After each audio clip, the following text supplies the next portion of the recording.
At my daughter's wedding, she asked me to watch the gift table while her stepmother walked her down the aisle.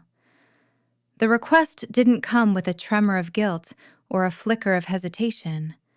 It was delivered with the same casual tone Maya used when asking me to pick up her dry cleaning or Venmo her money for a financial emergency that usually looked a lot like a weekend in Tulum.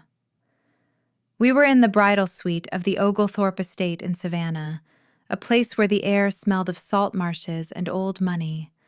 Money I had provided. "Mom, you're just so good at the logistical stuff," Maya said, smoothing the silk of her Vera Wang gown. The gown I had paid for in full, 3 installments of $5,000 each. And Crystal, well, she's just so much better at the aesthetic part of the procession. Plus, someone needs to make sure the gift envelopes don't go missing. People are so untrustworthy these days, even at weddings. I stood there, my back straight, my hands folded over my navy silk clutch. I was wearing a custom-tailored suit, the color of a deep Atlantic storm.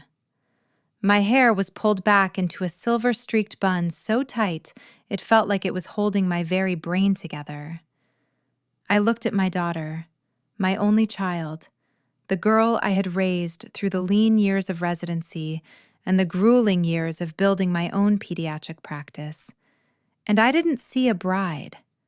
I saw a stranger wearing my sacrifices. Crystal Renee Thornton, my ex-husband's wife of 3 years, stood behind Maya, adjusted the cathedral-length veil with a smug, practiced grace.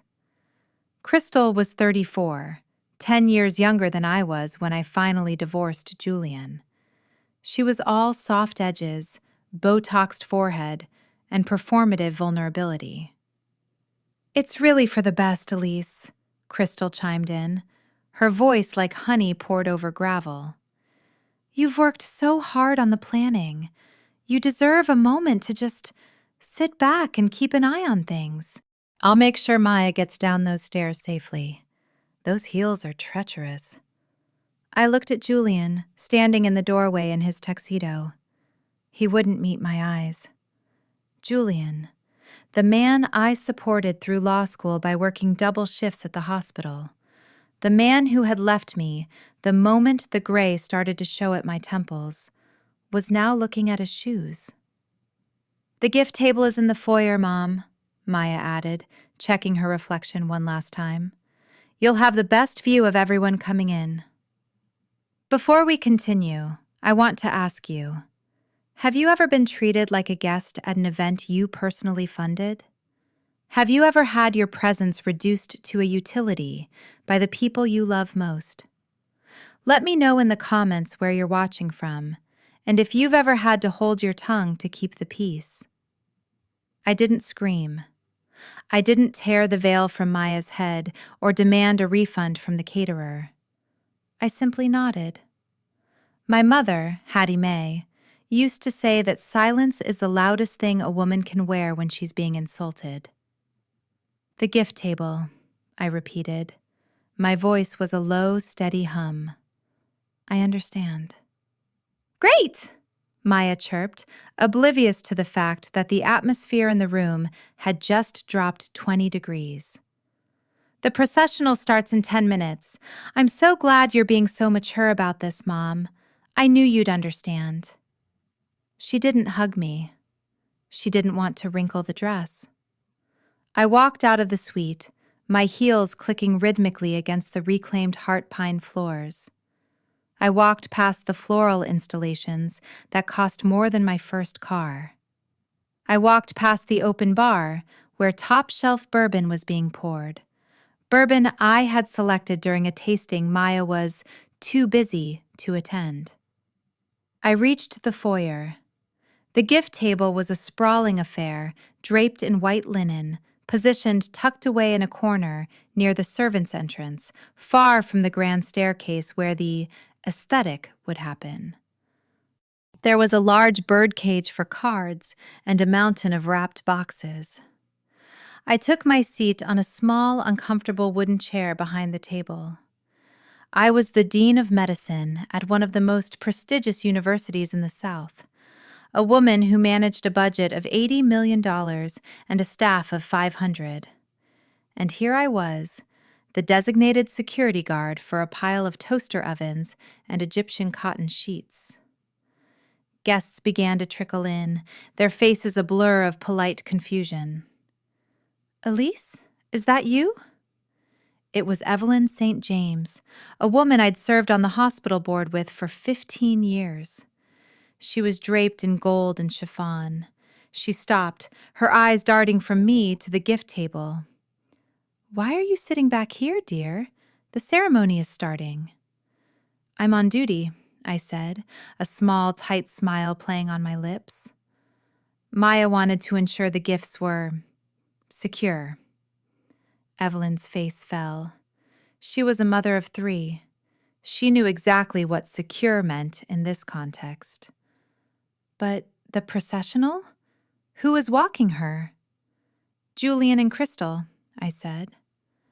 Evelyn didn't say a word. She just reached out and squeezed my hand. The pity in her eyes was sharper than any insult Crystal could have hurled. It was the pity that finally broke the last seal on my heart. I watched them all file past me. My cousins, my colleagues, Julian's new friends, who didn't know my name but knew my bank account. They all walked toward the music, toward the light of the garden, leaving me in the shadows of the foyer. Then, the music changed. The heavy, romantic chords of the organ began to swell, echoing through the house. I heard the distant, muffled cheers. I knew what was happening. Maya was stepping onto the landing. Julian was taking one arm, and Crystal was taking the other. The perfect family. I sat in the silence of the foyer, looking at the birdcage. It was already half full of white envelopes. Each one represented a wish for a future I was currently being erased from. I reached into my clutch and pulled out my phone. I didn't look at the photos of Maya as a baby. I didn't look at the texts from Julian asking for just one more favor with the wedding taxes. I opened my banking app. I looked at the balance of the joint wedding escrow account, the one I had foolishly kept open to handle the final incidentals. There was still $42,000 in there. The incidentals included the honeymoon to the Amalfi Coast, the final payment to the videographer, and the luxury car rental that was supposed to whisk the happy couple away in 2 hours. I felt a strange, cold clarity wash over me. It wasn't anger. It was the feeling of a debt being settled.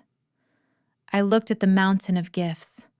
I looked at my hands that had stitched Maya's Halloween costumes, hands that had worked 70-hour weeks to ensure she never knew the sting of a past due notice, hands that were now being used to guard a table. I stood up. I didn't go to the garden. I didn't try to catch a glimpse of the ceremony. I walked toward the kitchen, where the catering staff was frantically plating hors d'oeuvres. I found the head of the catering team, a young man named Marcus, whom I had tipped generously during the rehearsal. "Marcus," I said, pulling him aside. "Dr. Vance? Is everything okay? You're missing the vows." "Everything is fine," I said, my voice as calm as a frozen lake. "I need you to do something for me. I'm leaving. If anyone asks, tell them I had a medical emergency at the hospital. But before I go, who is the owner of that vintage Rolls-Royce parked in the driveway? The one for the getaway." "That's Mr. Henderson's company, ma'am. Why?" "Call him," I said. "Tell him the contract has been terminated. And Marcus, tell the bartenders the tab is closed. Right now." "But the reception hasn't even started," he whispered, his eyes wide. "Exactly," I said. I walked back to the gift table. I picked up the birdcage. I didn't take the money. I wasn't a thief. I took the card I had written for Maya. Inside was a check for $25,000, intended to be their down payment on a house. I tore the check into 4 neat pieces and dropped them into the trash can behind the table. Then I picked up my clutch, adjusted my navy suit, and walked out the front door of the Oglethorpe estate. I didn't look back at the garden where my daughter was promising her life to a man while burying her mother's dignity. I got into my car, started the engine, and turned on the air conditioning. The silence in the car was the most beautiful thing I had heard in 20 years. My phone buzzed. It was a text from Julian. "Where are you? The photos are starting. Maya is asking for the gift log." I didn't reply. I blocked his number. Then, I blocked Maya's. I drove toward the interstate. I didn't know where I was going yet, but for the first time in my life, I wasn't carrying anyone else's luggage. The interstate was a ribbon of black glass reflecting the dying Georgia sun. I drove north, away from the moss-draped secrets of Savannah, toward the familiar skyline of Atlanta. My hands, usually steady enough to perform delicate pediatric procedures, felt light on the steering wheel. For 30 years, I had been the designated driver of everyone else's lives. Tonight, the car was empty, and I was the only one with a map. I didn't go home to my house in Buckhead, a sprawling 5-bedroom monument to a marriage that had died long before the paperwork was signed. Instead, I pulled into the valet of the St. Regis. I wanted white linens I hadn't laundered, a view I hadn't paid for with my sanity, and a door that locked from the inside with a deadbolt that didn't care about family emergencies. "Welcome back, Doctor Vance," the concierge said, his voice a soothing baritone. He didn't ask why I was arriving in a formal suit at 8 p.m. without luggage. He didn't ask why the dean of medicine looked like she had just walked out of a storm. Professionalism is the greatest luxury a tired woman can buy. "A suite, please. High floor. And I'll need a few essentials from the boutique downstairs. Silk pajamas, a change of clothes for tomorrow, and the best bottle of Cabernet you have in the cellar."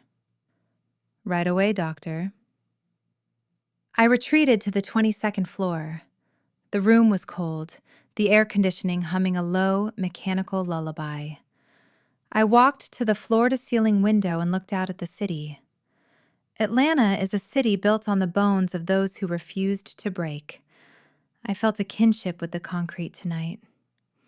I sat on the edge of the bed and finally unblocked one person, my sister, Clarice. Clarice was a family law attorney in Charlotte, a woman who saw the world through the lens of billable hours and ironclad contracts. She was the only person who knew I had been the silent architect of Maya's wedding, and the only one who had told me I was a fool for doing it. My phone exploded the second I turned the signal back on, not from Clarice, but from a flurry of notifications that had bypassed my block through the shared family cloud. A flurry of emails from the Oglethorpe estate. Urgent. Payment authorization failure. Urgent. Bar service disruption. Urgent. Transportation vendor inquiry. I scrolled past them with a clinical detachment.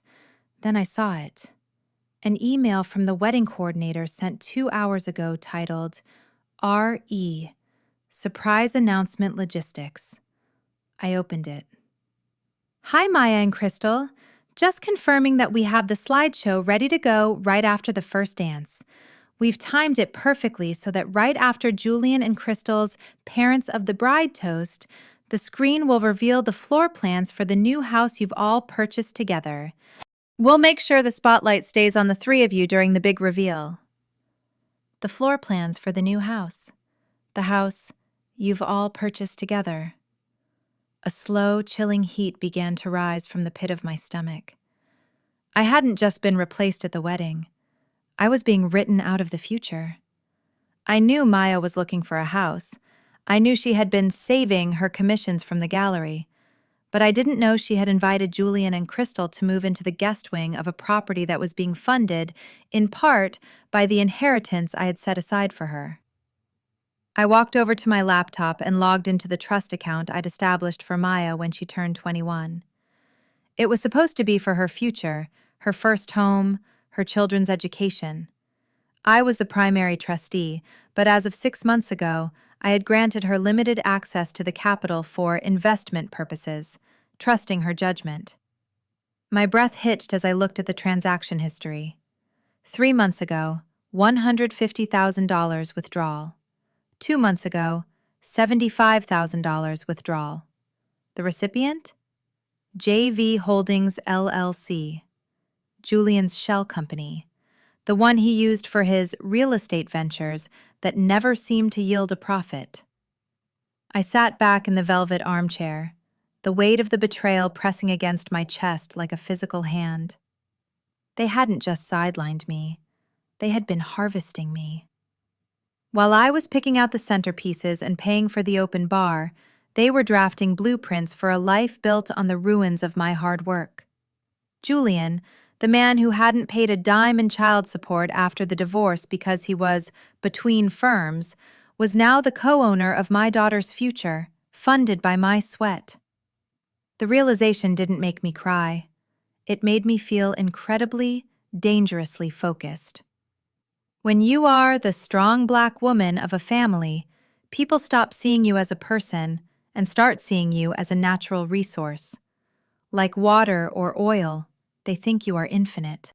They think they can drill into you, siphon off what they need, and you will simply replenish yourself by morning. They never consider what happens when the well goes dry. Or worse, when the well decides to move its own borders. There was a soft knock at the door. The wine had arrived. I tipped the server, poured myself a glass, and sat at the small desk in the corner.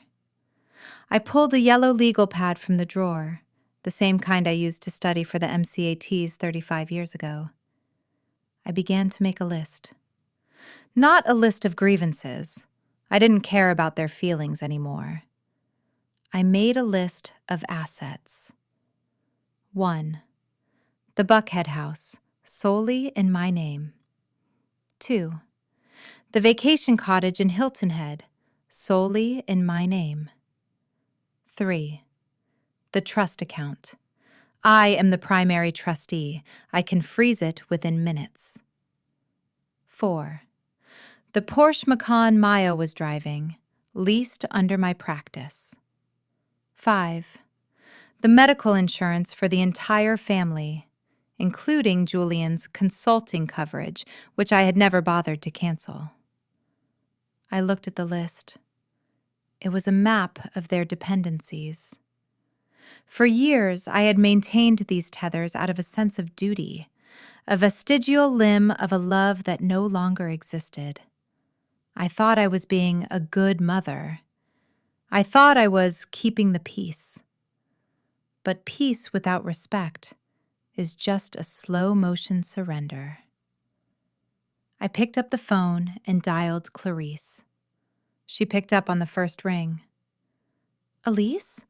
I've been calling you for 3 hours. The internet is losing its mind. There are photos of you sitting by a gift table at your own daughter's wedding, and now there are rumors the bar was shut down in the middle of the reception. What is going on? I walked away, Clarice, I said. My voice was low, rhythmic. I walked away from the table, and I walked away from the roll. Good, Clarice snapped. It's about damn time. But Maya is hysterical. She's saying you ruined her night. Julian is threatening to sue the catering company for the bar closure. Let him sue, I said, taking a slow sip of the wine. He'll find out very quickly whose name is on that contract. Clarice, I need you to do something for me. Not as my sister, but as the meanest, most efficient attorney I know. I'm listening. I want the trust frozen by 9 a.m. Monday. I want the lease on the Porsche terminated, and I want you to look into a company called JV Holdings. My daughter just invested $200,000 of my family's money into her father's pocket, and I want it back. All of it. There was a long silence on the other end of the line. I could hear Clarice's pen scratching against paper. "Elise," she said softly, "you know this means a war. You know they're going to call you bitter. They're going to say you're the angry black woman who couldn't handle her ex-husband moving on. They're going to weaponize Maya against you." "They've already weaponized her, Clarice. They've been using her as a Trojan horse for years. As for what they call me, they can call me cold. They can call me heartless. But by the time I'm done, they're going to have to call me ma'am, because I'm the only one left with the keys to the kingdom." I hung up the phone. I looked back at the email from the wedding coordinator. I noticed a small attachment at the very bottom I hadn't seen before. It was a photo of the surprise slideshow's final slide. It wasn't just a floor plan. It was a photo of Maya, Julian, and Crystal, all smiling in front of the Oglethorpe estate with a caption that read, "The new foundation.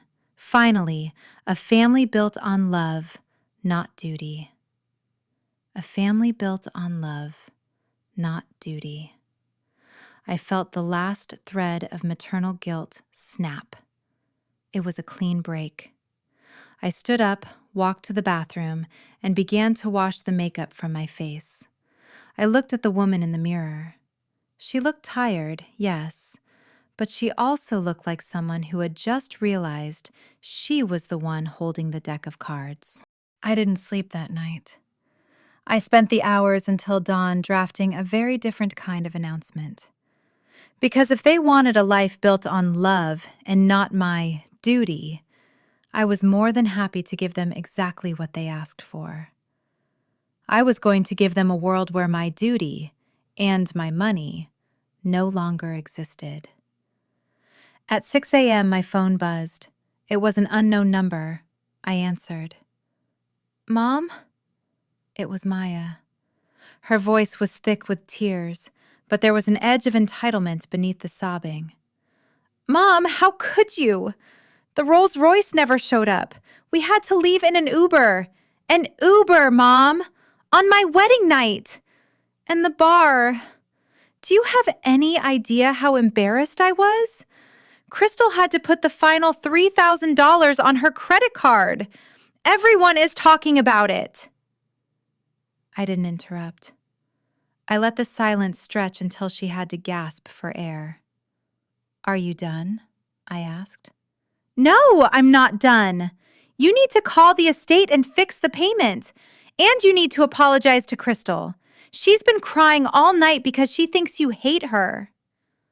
"I don't hate her, Maya," I said calmly. "I don't think about her at all. And as for the payment, I think there's been a misunderstanding. You see, since I'm just the logistical security for the gift table, I decided to take my logistics elsewhere." "What are you talking about?" "I'm talking about the new foundation, Maya. I saw the slide. Since you've built a family on love, I assume that love will be enough to cover the mortgage on that new house. Because the trust is gone. The car is going back. And I've decided to retire early, effective immediately." You can't do that," she stammered. "I'm your daughter." "You were a bride who asked her mother to watch the gift table while a stranger took her place," I said. "You've mistaken my grace for weakness for 24 years. That mistake ends today. Don't call this number again. I'll see you in mediation." I hung up and felt the first true breath of air reach my lungs in a decade. The Sunday morning after a wedding is usually reserved for a farewell brunch, a chaotic, joyful gathering where the leftovers are eaten and the gossip of the night before is dissected over mimosas. But as I sat in the hushed, sun-drenched dining room of the St. Regis, the only thing I was dissecting was the anatomy of a betrayal. I watched the steam rise from my Earl Grey tea. My phone sat face down on the white linen tablecloth. It had been vibrating intermittently for the last hour. I knew the rhythm of those vibrations. Short, frantic bursts, Maya. Long, steady pulses, Julian. A single heavy thud of a text notification. Probably my brother, Solomon. Solomon was the peacekeeper of the Brooks family. He was a deacon at our family church in East Point, and a man who believed that a woman's crown was made of the bricks she carried for others. He had called me 4 times. I finally picked up the phone when his name appeared for the 5th time. "Elise? Praise God you answered," Solomon said, his voice thick with the practiced gravity he used for funeral orations. "Sister, what in the world happened last night? I'm hearing things that don't sound like you. I'm hearing about you leaving the wedding before the cake was even cut. I'm hearing about the bar being shut down and Maya being left in tears at the Oglethorpe." "You're hearing the truth, Solomon," I said. I signaled the waiter for more hot water. "I retired from the family business last night." "The family business? You're a doctor, Elise. What are you talking about?" "The business of being the floor everyone walks on," I said. "The business of being the bank that never charges interest and the shoulder that never gets to lean." I closed the accounts. "Elise, listen to yourself. You sound hard. That's not the spirit Mama raised us with. We are a family of grace. Maya is a child." "Maya is 24 years old, Solomon," I interrupted, my voice dropping an octave. "She is old enough to be a wife. She is old enough to co-sign a deed for a house with her father and his mistress using my money. And she is certainly old enough to understand that when you tell your mother she isn't aesthetic enough to walk you down the aisle, you lose the right to her checkbook." There was a long, stunned silence on the other end. Solomon hadn't known about the house. He hadn't known about the gift table insult. To him, and to the rest of the family, I was simply the strong one who had suddenly, inexplicably turned difficult. "She asked you to watch the gifts?" he whispered. "She did, while Julian and Crystal took the glory, and Julian stood there and let her do it. Well, it was clumsy, yes, insensitive, but Elise, the girl was stressed. It's her wedding day. You have to be the bigger person. You've always been the bigger person. That's your strength." I leaned back in my chair, looking at the pristine white ceiling. That's the trap, isn't it, Solomon? The bigger person. It's just a polite way of telling a Black woman to swallow her pride so no one else has to feel uncomfortable. It's a way of asking me to keep the peace by letting my own soul be eroded. Well, I'm tired of being the bigger person. I've decided to be the right size for a change. And the right size for me doesn't include being an ATM for people who don't respect me. "They're saying you're having a breakdown," Solomon said tentatively. "Julian called me this morning. He's worried about your mental state. He mentioned you might be depressed, menopausal even." I laughed. It wasn't a bitter laugh. It was the laugh of a woman who had just seen the bottom of the magician's hat and realized the rabbit was never there. Of course he did. When a woman stops being useful, she's either crazy or emotional. "Tell Julian that my mental state is the clearest it's been since the day I met him," and tell him that if he's so worried about my health, he should check his own, because his medical insurance is being canceled at noon. Elise, don't do this. Don't let this one night ruin 30 years of sacrifice. The sacrifice was the mistake, Solomon, not the ending. I'll call you when I'm ready to talk about something other than Maya's wedding. Goodbye. I hung up and felt a strange, cold shiver of relief. Before we continue, have you ever noticed that when you finally set a boundary, the people who benefited from you not having any are the first ones to tell you that you've changed or that you're losing it? I want to know in the comments, have you ever been gaslit for finally standing up for yourself? I left the restaurant and headed to my office. Even though it was Sunday, I had the keys. I needed to be in my own space, the space I had built with my own hands, my own late nights, and my own intellect. My pediatric practice, Vance Heights Pediatrics, was located in a restored Victorian house in Midtown. It was a place of healing, of bright colors and the scent of lavender and antiseptic. It was the only place in the world where my name meant expert and not safety net. I sat at my mahogany desk and opened my private safe. Inside was a thick manila folder labeled Marital Dissolution Residue.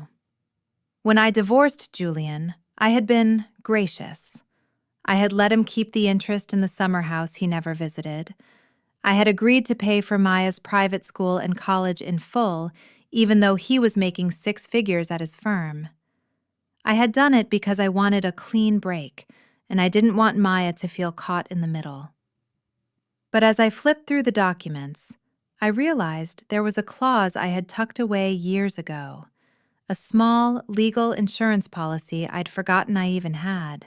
During the settlement, Julian had been caught hiding assets in an offshore account. To avoid a criminal investigation, he had signed a reversionary interest agreement. It stated that if he ever attempted to use family funds, specifically funds from the Brooks Vance Trust, for any real estate venture without my written consent, the ownership of his primary residence would revert to the trust. And since I was the sole trustee of the Brooks Vance Trust, I looked at the floor plans I had seen in the email. They were for a property on the coast, near the Oglethorpe, a family estate. I picked up the phone and called Clarice. "Are you still at the hotel?" she asked. "I'm at the office. Clarice, I need you to pull the deed for a property at 442 Marsh Point Road. It's in Savannah. I think you'll find it was purchased with a down payment from JV Holdings." "I'm already on it, Elise, but I found something else, something you're not going to like." "Tell me." "Julian didn't just take the money Maya invested. He took out a bridge loan using the Buckhead house as collateral. He forged your signature, Elise. He used an old power of attorney that was supposed to be revoked 5 years ago." The room went very, very still. For a moment, I couldn't hear the hum of the refrigerator or the distant sound of traffic. All I could hear was the sound of my own heartbeat, slow and heavy. Forging my signature. Julian hadn't just been greedy. He had been desperate. He had bet my home, the home I had lived in for 20 years, the home where I had raised my daughter, on a coastal fantasy with his new wife. He had assumed I would never check. He had assumed I would keep watching the gift table while he sold the house from under my feet. "Elise, are you there?" "I'm here," I said. My voice was no longer a hum. It was a blade. "What do you want to do?" "We can go to the police. This is felony fraud." I looked at a photo on my desk. It was of me and Maya, taken 10 years ago. We were in Paris. She was leaning against me, laughing. I looked so tired in that photo, but I was smiling, because she was happy. I had spent my entire life making sure her smile never faded, and in return, she had handed her father the pen so he could sign away my security. "No," I said, "not the police. Not yet. If we go to the police, it stays in the courts for years. I want this handled with the same aesthetic grace Julian loves so much." "What are you thinking?" "I'm thinking about that house on Marsh Point. If Julian used forged documents and trust money to buy it, that house doesn't belong to him. It doesn't belong to Crystal, and it certainly doesn't belong to Maya." "It belongs to the trust," Clarice finished, her voice catching the spark. "It belongs to you." "Exactly," I said. "And I think it's time for a housewarming party. I want the locks changed on the Buckhead house by tomorrow morning. I want all of Julian and Maya's belongings moved into storage, the cheapest, most humid storage unit you can find in South Georgia. And I want the eviction notices served at the Oglethorpe estate. I believe they're still there for the post-wedding retreat." "Elise, this is going to be public. The church, the hospital board, the neighbors, they're all going to see this." "Let them see," I said, standing up and smoothing the front of my suit. "I've spent 30 years worrying about how the world sees my family. Now, I only care about how I see myself. And I see a woman who is done being the foundation for people who won't even invite her to the table." I hung up the phone and walked to the window. Outside, the sun was shining on the Atlanta streets. People were walking their dogs, going to brunch, living their lives. I looked at my reflection in the glass. For the first time in a long time, I didn't see the unbreakable matriarch. I didn't see the strong Black woman. I saw Elise Vance, and she was finally, beautifully, dangerously free. I picked up my keys and walked out of the office. I had a drive to make. Savannah was 4 hours away, and I wanted to be there before the sun went down. I wanted to be there to see the look on Julian's face when he realized that the gift table guard had just taken the whole house. The drive to Savannah is usually a descent into a slower, thicker kind of time. The air changes as you hit the coastal plains. It becomes heavy with salt and the scent of damp earth. Usually, this drive felt like a homecoming. This time, it felt like a tactical deployment. I reached the Marsh Point property just as the late afternoon sun began to bleed into the marshes, turning the tall grass into a field of rusted copper. The house was a sprawling Greek Revival imitation, all white columns and wraparound porches, designed to look like it had stood there for centuries. In reality, it was a brand new monument to Julian's ego, built on a foundation of my forged signatures and Maya's stolen inheritance. I parked my Mercedes at the base of the long, crushed-shell driveway. I didn't pull up to the front door. I wanted to walk. I wanted to feel the crunch of the earth beneath my heels. I wanted to see the house the way an appraiser sees a distressed asset. As I approached, I heard the sound of laughter and the clink of glassware. They were on the back terrace, which overlooked the water. The retreat was in full swing. I didn't knock. I walked around the side of the house, my footsteps muffled by the manicured lawn. I rounded the corner and stopped. It was a tableau of perfect, manufactured happiness. Julian was at a grand outdoor grill, wearing a king of the kitchen apron that Crystal must have bought him. Crystal was lounging on a sectional sofa, a glass of Chardonnay in one hand, her feet tucked under her. And Maya, my daughter, was draped in a hammock, still wearing a just-married silk robe, scrolling through her phone, likely checking the likes on her wedding photos. "The marble in the kitchen is just a bit too gray, don't you think, Julian?" Crystal said, her voice carrying easily in the quiet air. "I think we should have gone with the calicotta. It would have matched the aesthetic better." "We can change it, honey," Julian said, his back to her.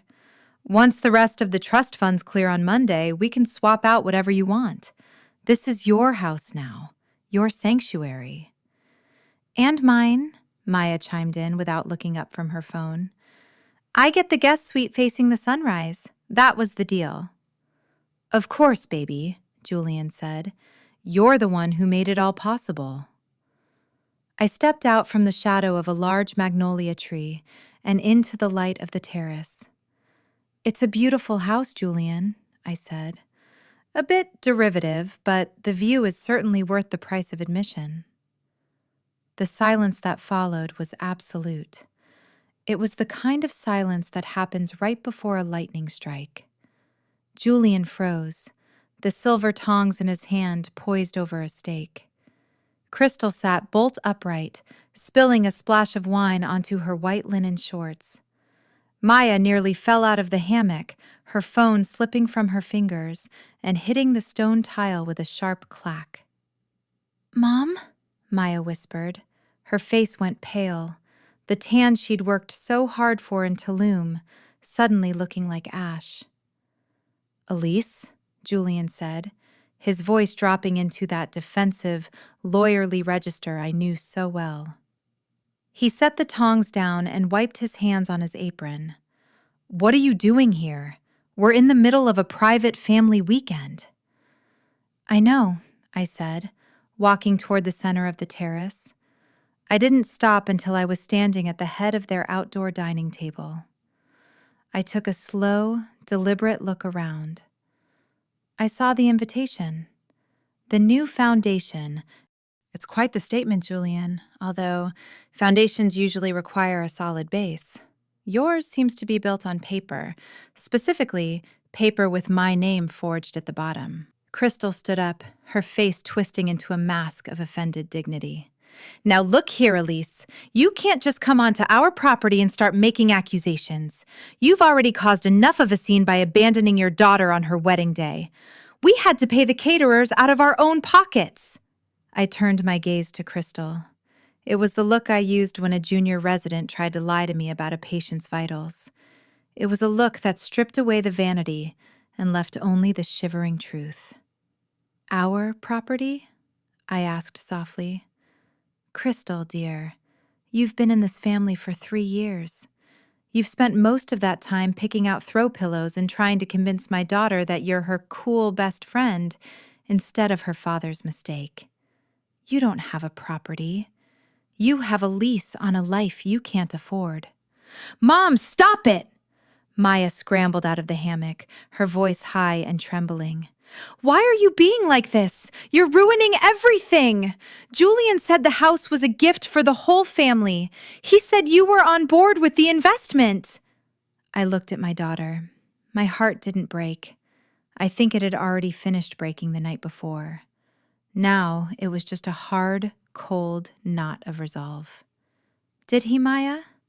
And did you believe him? Or did you just want to believe him because it was easier than acknowledging that your mother's hard work was being liquidated to pay for your father's midlife crisis?" "Elise, enough!" Julian stepped forward, trying to use his height to intimidate me. It had worked when I was 25 and desperate for his approval. It didn't work now. "We'll talk about the finances on Monday, in an office, like adults. You're trespassing. I'm going to have to ask you to leave before I call the sheriff." "Call him," I said, pulling a folded set of documents from my clutch. I laid them on the table next to an open bowl of olives. "In fact, I'll wait. But before he gets here, you might want to read the reversionary interest agreement you signed 10 years ago. And the notice of acceleration I had Clarice file this afternoon." Julian's eyes darted to the papers. He didn't pick them up, but I saw the muscles in his jaw tighten. He knew. "You see, Julian," I continued, "when you use the Buckhead House, a property solely in my name, as collateral for a bridge loan using a revoked power of attorney, You didn't just commit fraud. You triggered the default clause of our divorce settlement. This house, the one you're standing on, was purchased with trust funds that were illegally diverted. Under the terms of the agreement, the moment those funds were misappropriated, the title of any resulting asset reverts to the Brooks Vance Trust. I leaned in closer, my voice a whisper that carried more weight than a scream. And I am the trust, Julian. I own the columns. I own the marble Crystal hates. And I certainly own the grill you're standing at.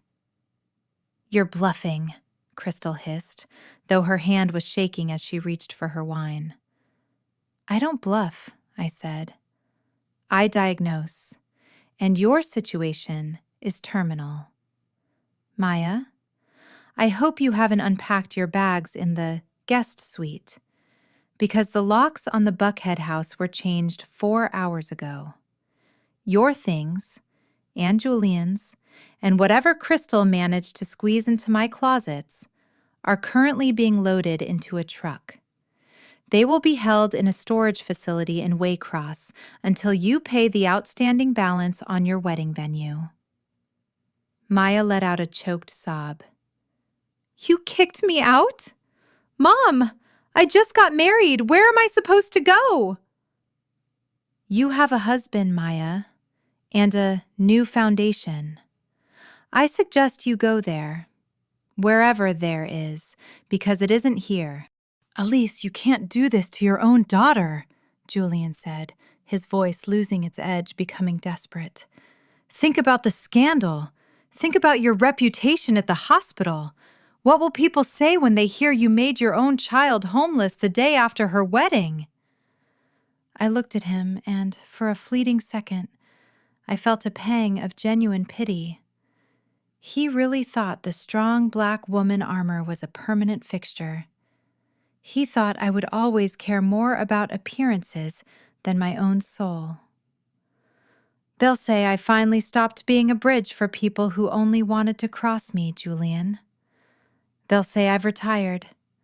And as for my reputation, I'm the best pediatrician in the state. My patients don't care about my family drama. They care that I save their children's lives.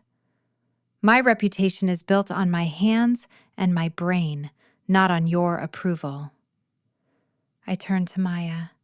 She was crying now, big, fat tears that usually resulted in me wrapping her in my arms and telling her everything would be okay.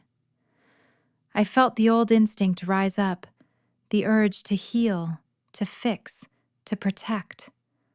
I suppressed it. Maya, I said, I watched you stand on that landing yesterday. I watched you look at me sitting at that gift table, and I saw the moment you decided I was a servant and not a mother.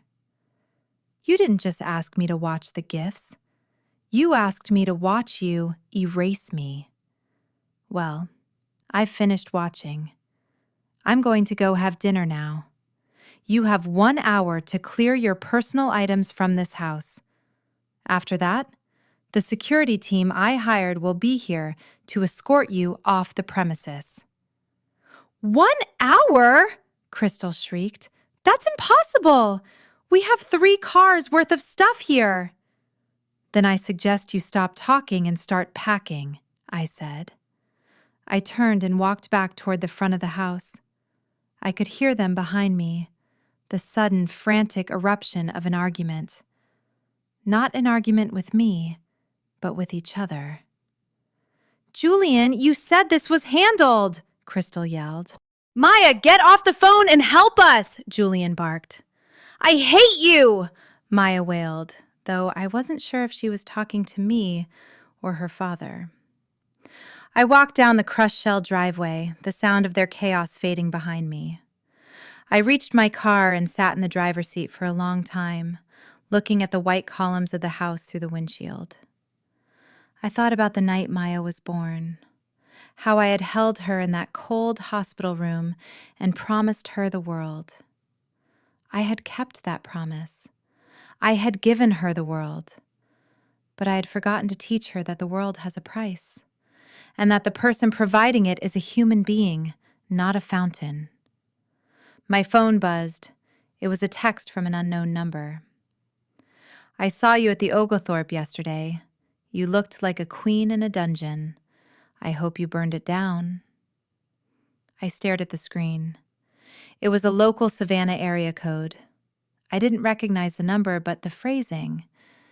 It sounded like someone from my past, someone I hadn't thought about in 20 years. I didn't reply. I put the car in reverse and backed out of the driveway. As I drove away, I saw a black SUV pulling onto the property. My security team was early. I didn't feel the triumph I thought I would. I didn't feel like a victor. I felt like a woman who had just undergone a necessary, life-saving surgery. It hurt. The stitches were raw. But the cancer of their entitlement was finally out of my body. I drove toward the center of Savannah. I wanted a hotel room with a view of the river. I wanted a glass of scotch and a night of sleep that wasn't haunted by the needs of people who didn't love me. But as I pulled into the city, I couldn't stop thinking about that text message. A queen in a dungeon. Who had been watching me at the wedding? Who had seen the humiliation behind the gift table and recognized it for what it was? I checked the message again. There was a second part I hadn't scrolled down to see. If you're looking for the missing envelopes from the gift table, check Julian's trunk. He didn't want the logistics to go to waste. T. I pulled the car over to the side of the road, the engine idling. Julian hadn't just stolen my signature. He had stolen the wedding gifts. He had let me sit there like a fool, guarding an empty birdcage while he siphoned off the cash from our guests to fund his escape. A cold, dark smile finally touched my lips. "Oh, Julian," I whispered to the empty car. "You really should have left the logistics to me." I didn't go to the hotel. I made a U-turn. The security team was already at the house, and they were about to have a very interesting first assignment. The blue and red lights of the security vehicle didn't flash. They pulsed, a slow, rhythmic heartbeat against the white columns of the house. It was a professional arrival, not a theatrical one. My security team, headed by a man named Elias, who looked like he'd been carved out of granite, stood by the driver's side of Julian's silver Lexus. Julian was standing by the open trunk, his face illuminated by the car's interior light. He looked frantic, his expensive silk shirt stained with sweat at the armpits. Crystal was clutching a designer vanity case like it was a life raft, and Maya was sitting on the bottom step of the porch, her head in her hands. I pulled my car to a stop and stepped out. The evening air had turned chilly, but I didn't feel it. I felt as if I were made of glass and steel, transparent but unbreakable. "Is there a problem, Elias?" I asked, my voice cutting through the humid night. "Dr. Vance," Elias nodded respectfully. "We arrived as requested. Mr. Vance was in the process of loading several items into this vehicle. When we informed him that the property and its contents were currently under legal freeze, he became agitated." "I'm not agitated, I'm being robbed," Julian shouted, turning to me. "Elise, tell these goons to step back. These are my personal effects. These are gifts." I walked toward the back of the Lexus. I didn't look at Julian. I looked into the trunk. There, tucked beneath a pile of Julian's tailored suits and Crystal's shoes, was a heavy embroidered silk bag. I recognized it instantly. It was the safety bag I had bought for Maya to keep the cards in during the reception. "The gifts," I said softly. "You were so worried about the security of the gift table, Julian. You told Maya that people were untrustworthy. I suppose you were speaking from experience." "Mom, what are you talking about?" Maya looked up, her eyes red and swollen. "Those are just the cards. Dad said he was keeping them safe because the estate didn't have a secure vault." I reached into the trunk and picked up the silk bag. It was heavy, much heavier than paper envelopes should be. I opened it and turned it over, dumping the contents onto the flat surface of the trunk. Dozens of white envelopes spilled out, but several of them had already been torn open. Loose $100 bills and checks fluttered in the light. Maya gasped, standing up. "Dad? Why are they open?" Julian's mouth opened and closed, but no sound came out. He looked like a fish gasping for air on a dry dock. "He wasn't keeping them safe, Maya," I said, picking up one of the torn envelopes. It was from my Aunt Bessie, a woman who lived on a fixed income and had likely saved for months to give Maya $100. He was harvesting. He needed liquidity to cover the bridge loan interest. He knew that if he could get through the weekend, he could use the investment from your trust to disappear the debt. "Julian, tell her she's lying," Crystal whispered, though she stepped 6 inches away from him. I was going to pay it back," Julian stammered, his lawyerly polish finally dissolving into a pathetic, high-pitched whine. "It was a temporary measure, Elise. The renovations cost more than the estimate. I was doing it for Maya, for our future." "For your future," I corrected him. "You stole from your own daughter's wedding guests while I sat 5 feet away acting as your unwitting decoy. You used my presence to give the table legitimacy while you gutted the birdcage." I looked at Maya. The realization was finally hitting her, not as a sudden blow, but as a slow, agonizing poison. She looked at the torn envelopes, the love and well wishes of her family, ripped open by her father's greed. "You let me blame Mom," Maya whispered, her voice trembling. "You told me she was the one being difficult about the money. You told me she was trying to control my life with her checkbook." "Maya, listen to me." "No," she said, and for the first time in 24 years, I saw a flicker of my own fire in her eyes. "You asked her to watch the gift table. You told me it would make her feel included without ruining the aesthetic.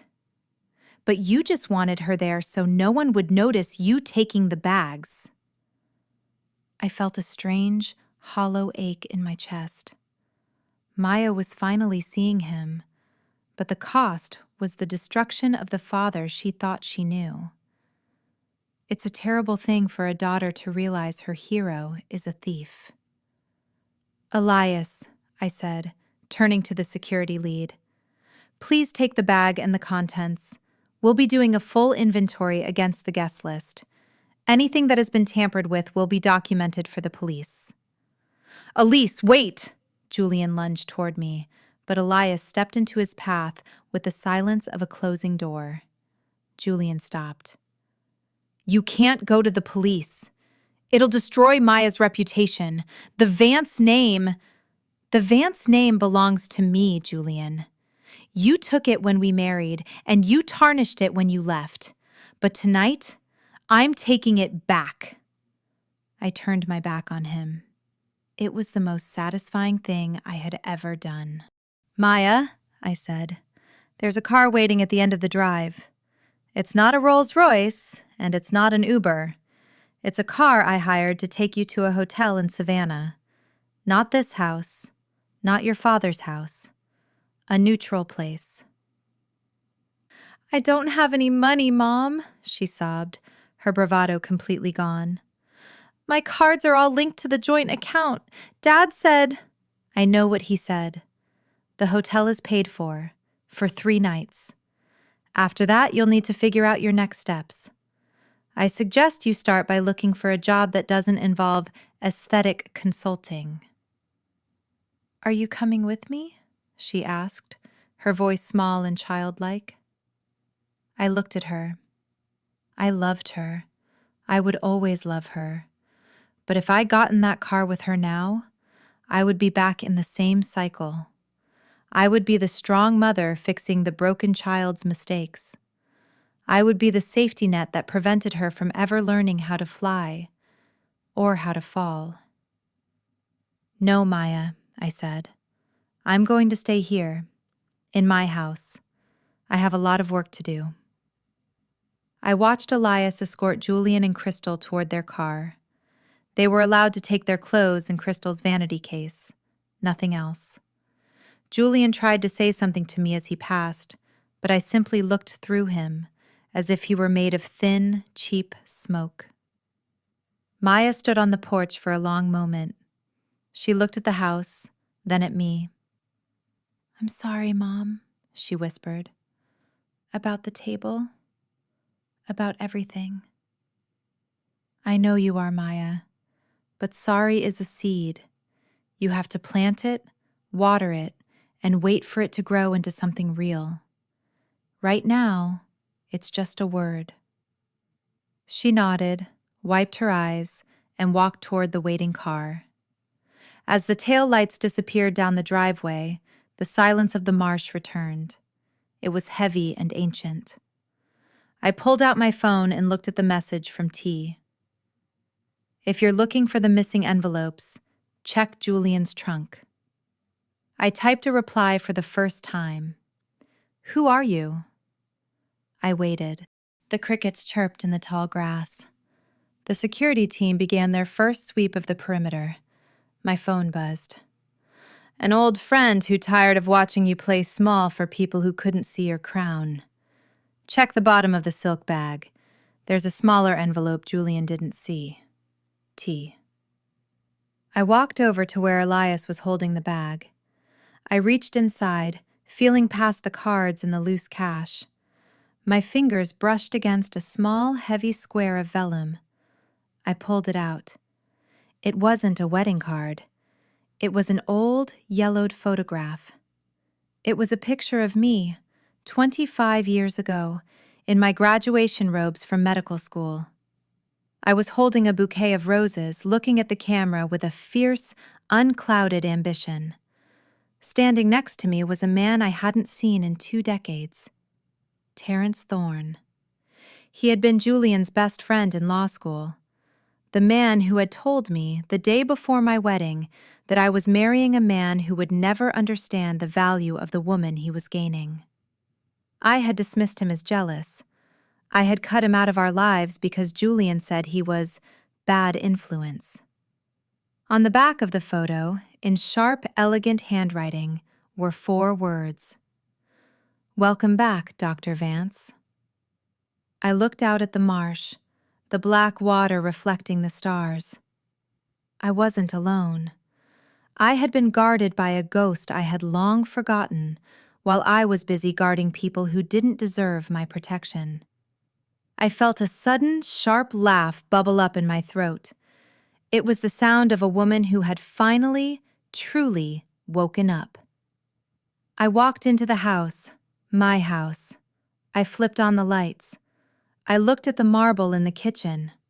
Crystal was right. It was too gray. I'd have it ripped out tomorrow. The first morning in a house you've seized feels different than the first morning in a house you've bought. There is no joy of discovery, only the cold satisfaction of an audit. I woke up at 5 a.m., my internal clock unaffected by the emotional seismic shifts of the night before. I didn't reach for my phone to check Maya's location. I didn't check Julian's social media to see if he'd posted a cryptic quote about perseverance. I simply sat up, wrapped myself in a silk robe, one I had packed in my getaway bag before leaving the St. Regis, and walked barefoot across the cold marble floors toward the kitchen. The house was silent, but it wasn't empty. It was filled with the ghosts of the people I had just evicted. Crystal's expensive, cloying perfume still lingered in the foyer. Maya's discarded bride sash was draped over a chair in the dining room.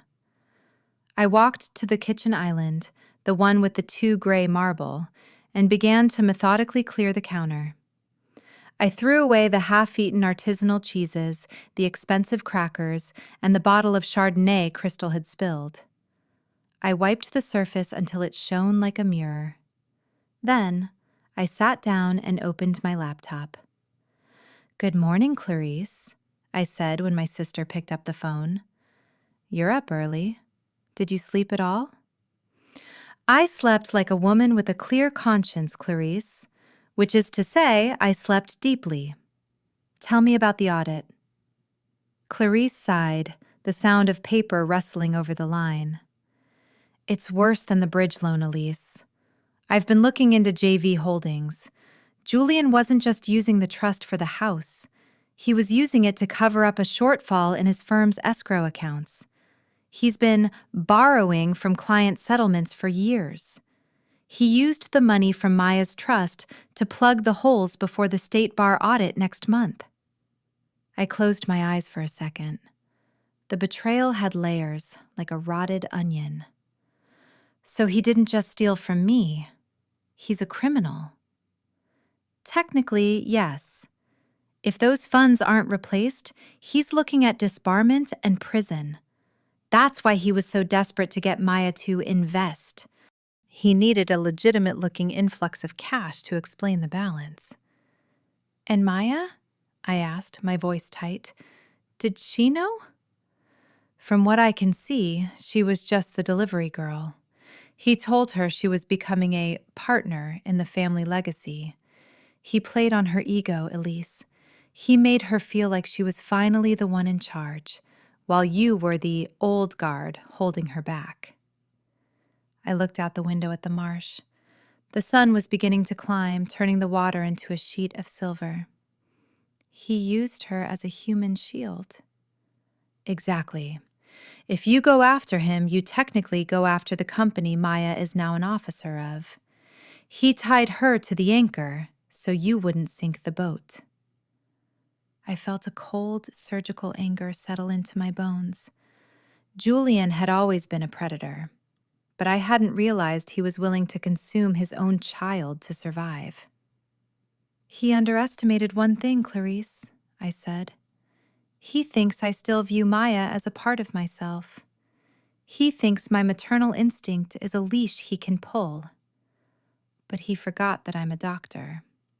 Sometimes, to save the body, you have to amputate the limb." "Elise, you aren't talking about letting your daughter go to prison, are you?" "I'm talking about letting her face the consequences of her choices. She chose to sign those papers. She chose to help him sideline me.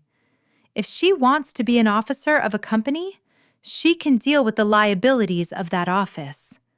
I am no longer her insurance policy." I hung up before Clarice could argue. I knew what she was going to say. The same thing Solomon had said. Family, grace, the bigger person. I walked to the front door. The security guard, a young man named David who worked for Elias, was standing on the porch. "Dr. Vance, is everything okay?" "Everything is fine, David. I'm expecting a delivery later today, a team of contractors. They're going to begin the demolition of the kitchen. And I'm expecting a visitor, a man named Terrence Thorne." "Is he on the approved list, ma'am?" "He is now." I spent the next 3 hours on the phone with my office manager in Atlanta. I didn't take a leave of absence. I took a strategic pivot. I delegated my patient load to my associates, took a temporary step back from the hospital board, and moved my administrative operations to Savannah. I was stripping my life of its strong woman obligations. For decades, I had been the one who answered the 3 a.m. calls. From the hospital, from Maya, from my brothers. I was the one who managed the family's holiday dinners, the one who remembered birthdays, the one who handled the crises. I sent a mass email to the Brooks family thread.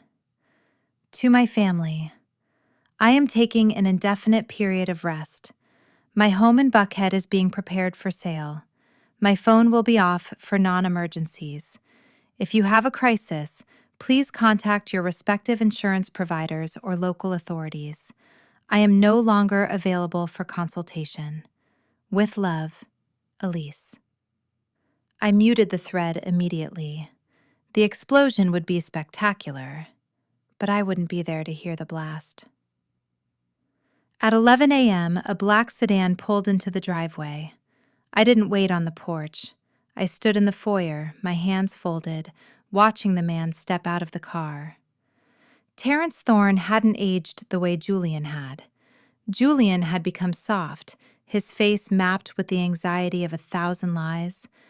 Terrence looked like he'd been forged in a high-pressure environment, leaner, grayer at the temples, but with eyes that were as sharp as they had been in 1998. He walked up the steps and stopped at the door. He didn't smile. He just looked at me. "You kept the photo," he said, his voice a rich, weathered rasp. "I keep everything that has value, Terrence. It just took me 20 years to figure out that the people I was holding on to weren't on that list." I stepped back to let him in. He walked into the house, his presence immediately making the grand Greek Revival architecture feel small and pretentious. He looked at the foyer, the winding staircase, and the aesthetic touches Crystal had left behind. "Julian always did have a taste for things he didn't earn," Terrence said. "This house is a stage set. It's a tragedy you were asked to play the maid." "The maid has retired," I said. "Why were you at the wedding, Terrence? And why are you helping me now?" He turned to look at me, and for the first time, I saw a flicker of something human behind the professional mask. "I wasn't at the wedding as a guest, Elise. I'm the lead counsel for the State Bar's investigative committee. We've been tracking Julian's firm for 18 months. I was there to serve him with a subpoena after the reception. I wanted him to have one last night of thinking he'd won before the world caved in." I felt a chill run down my spine.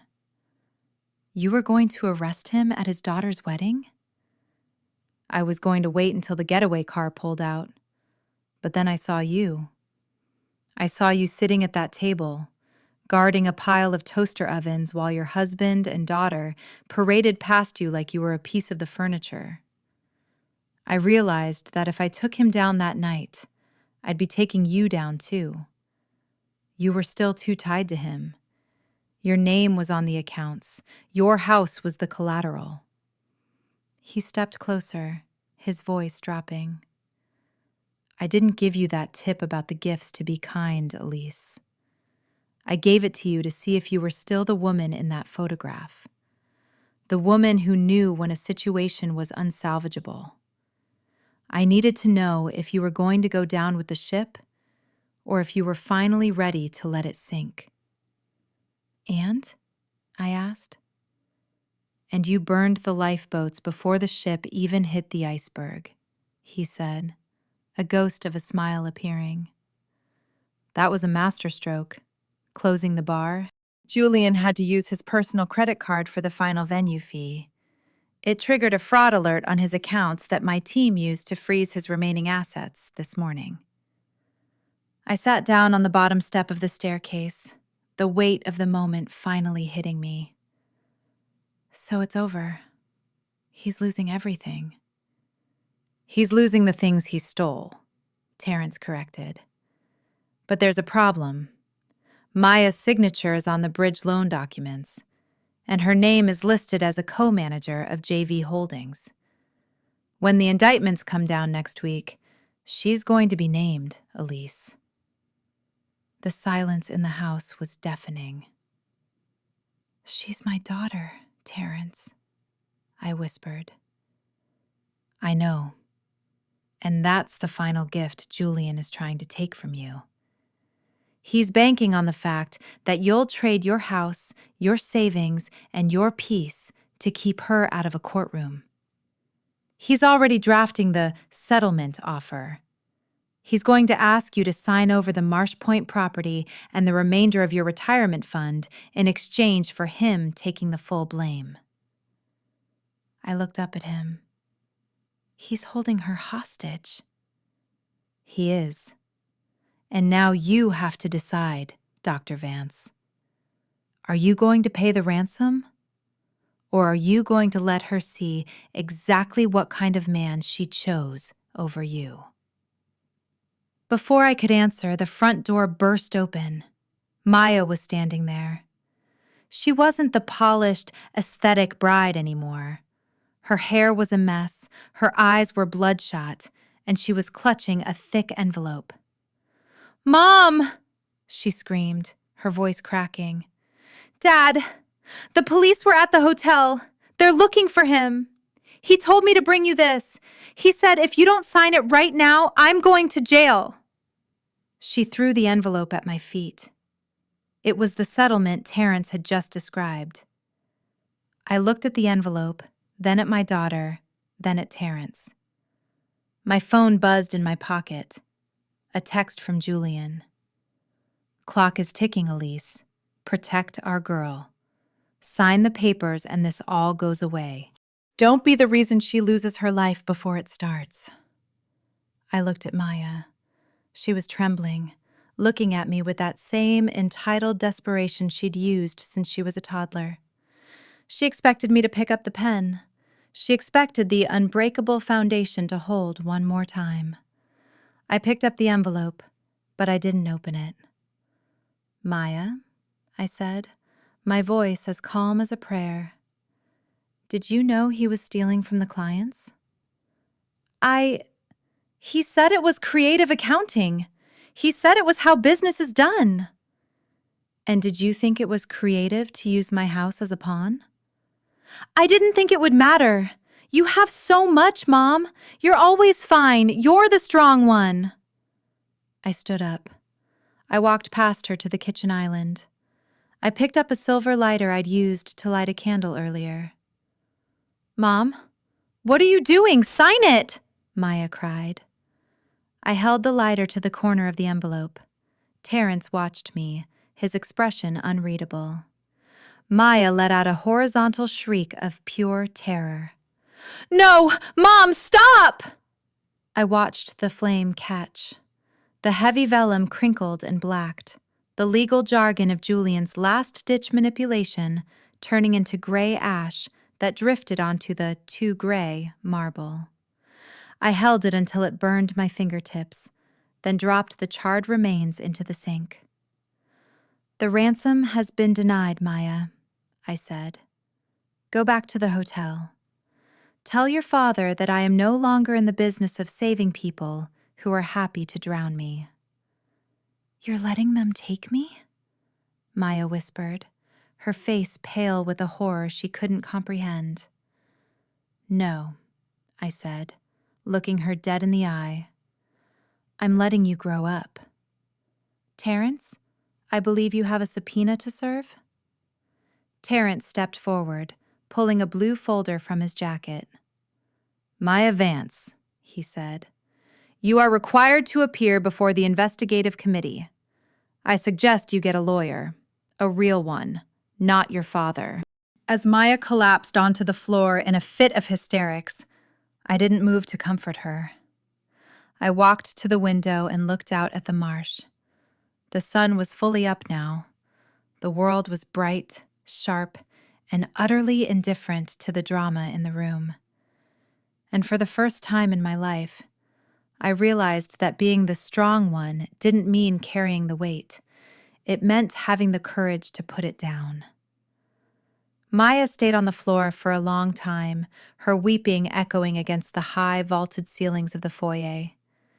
It was a hollow sound, not the sound of a heart breaking, but the sound of a foundation crumbling. For years, she had relied on the fact that my love was a bottomless well she could draw from without ever having to check the water level. She was finally hearing the sound of the bucket hitting dry stone. I didn't offer her a glass of water. I didn't stroke her hair. I sat in the high-backed velvet chair Terrence had occupied, my hands folded in my lap, and I watched her. "How could you?" she gasped between sobs, looking up at me. Her mascara had streaked her face, ruining the bridal glow she'd been cultivating for months. "You're my mother. You're supposed to protect me. He said you would sign it. He said you loved me more than the money." "I do love you more than the money, Maya," I said. My voice was calm, devoid of the jagged edges of anger. "That's why I'm letting you go through this. If I signed that paper, I'd be buying your freedom with my soul, and I'd be teaching you that your father's way, the way of theft, lies, and using people, is the way to survive. I won't fund your corruption. I won't be the bank for your moral bankruptcy." "I'm going to jail," she shrieked. "Maybe," I said. "Or maybe you'll tell the truth. Maybe you'll tell the committee that you were a puppet. Maybe you'll finally admit that you traded your relationship with me for a seat at a table that was built on stolen wood. If you do that, you might save yourself. But you have to do it on your own." Terrence stood by the door, a silent sentinel. He didn't look at Maya with pity.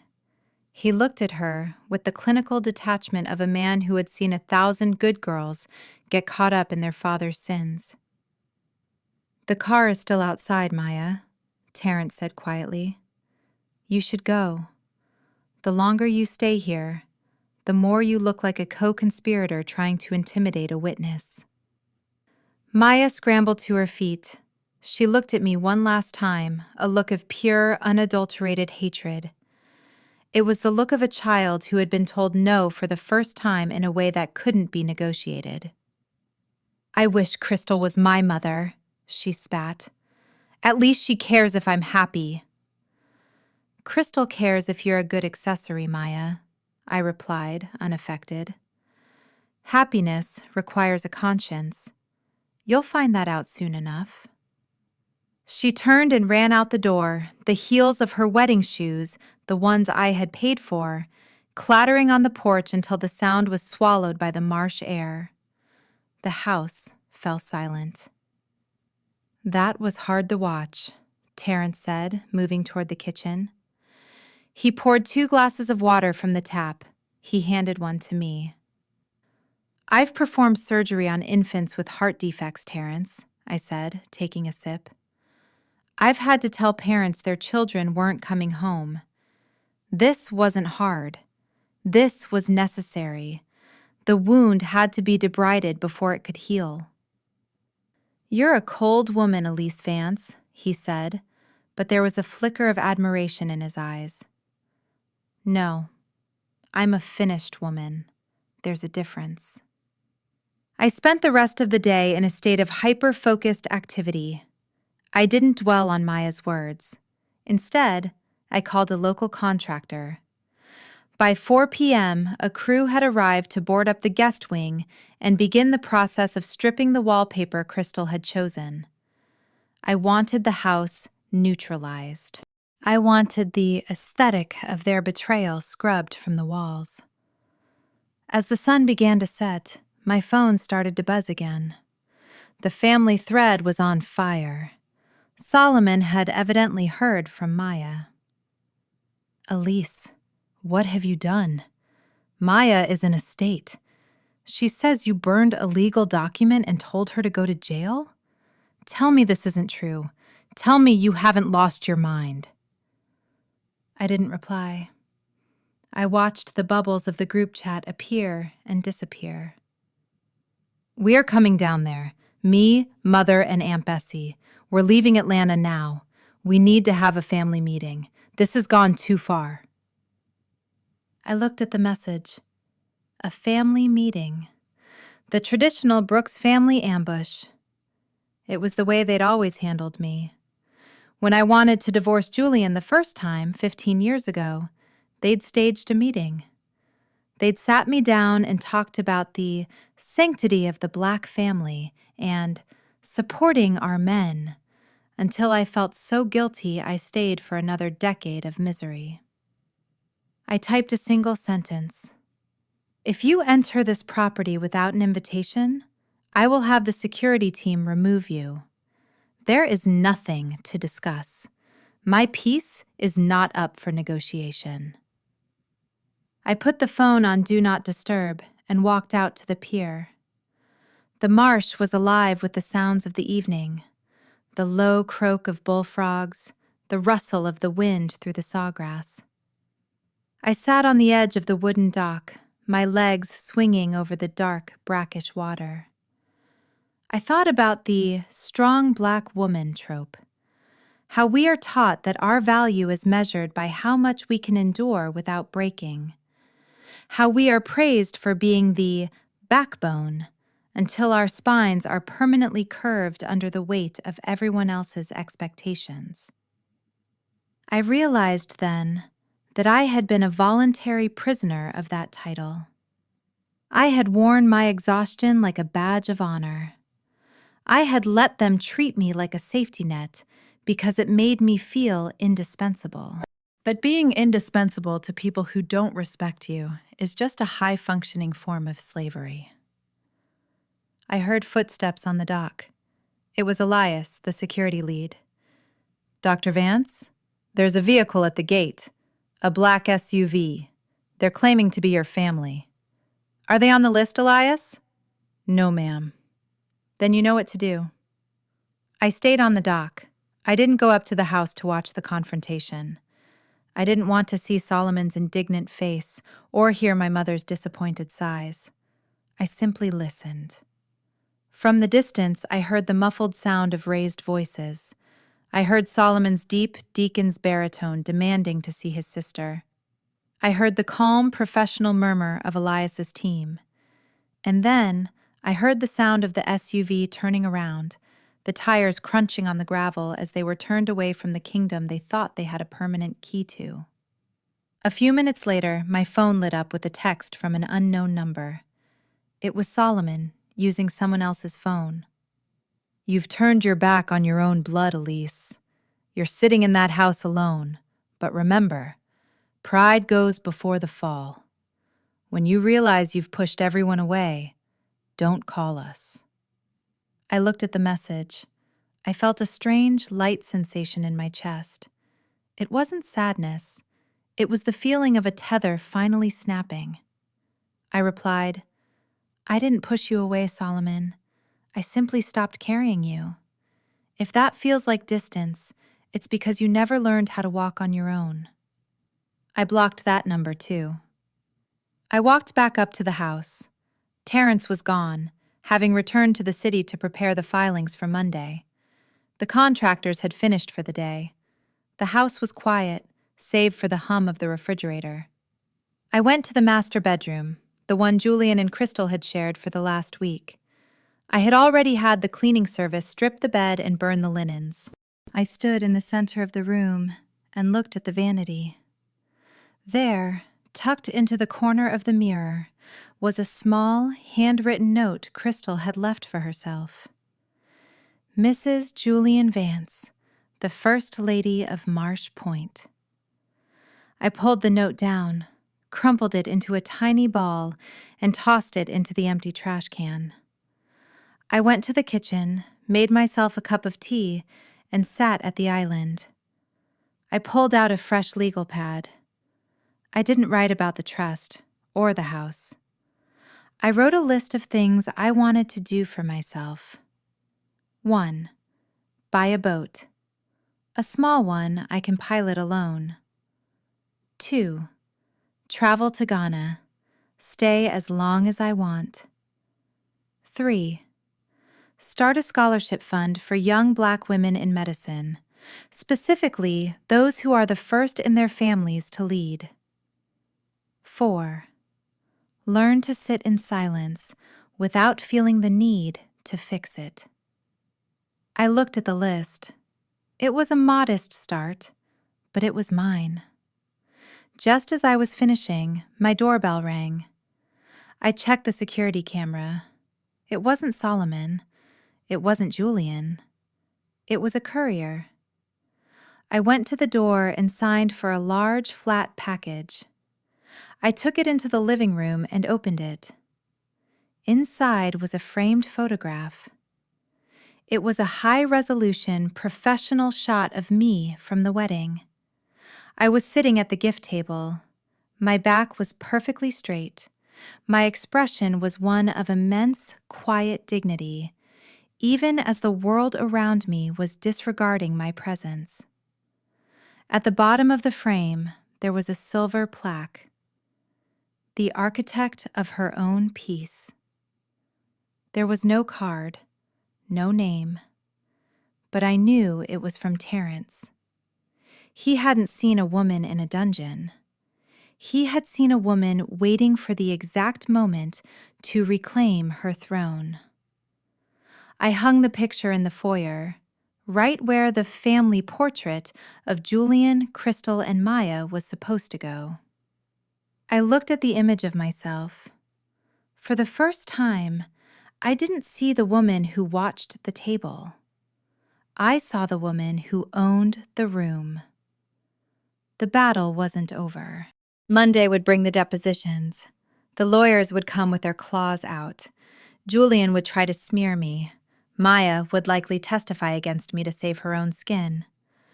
But as I turned off the lights and climbed into my own bed, in my own house, I realized that they had no weapons left. You cannot hurt a woman who has already let go of everything you were using to hold her hostage. I closed my eyes and slept. The Monday morning sun in Savannah felt like a spotlight. I woke up at 4:30 a.m., my mind already charting the day's movements like a complex surgical procedure. In the medical world, we call the first hour after a major trauma the golden hour, the window where the right interventions can mean the difference between life and death. I was currently in the golden hour of my own liberation. I spent the morning in the library of the Marsh Point house, a room lined with built-in bookshelves that Julian had intended to fill with leather-bound law volumes he'd never read. I was filling them with my own research. By 9 a.m., my professional world began to collide with my personal rebellion.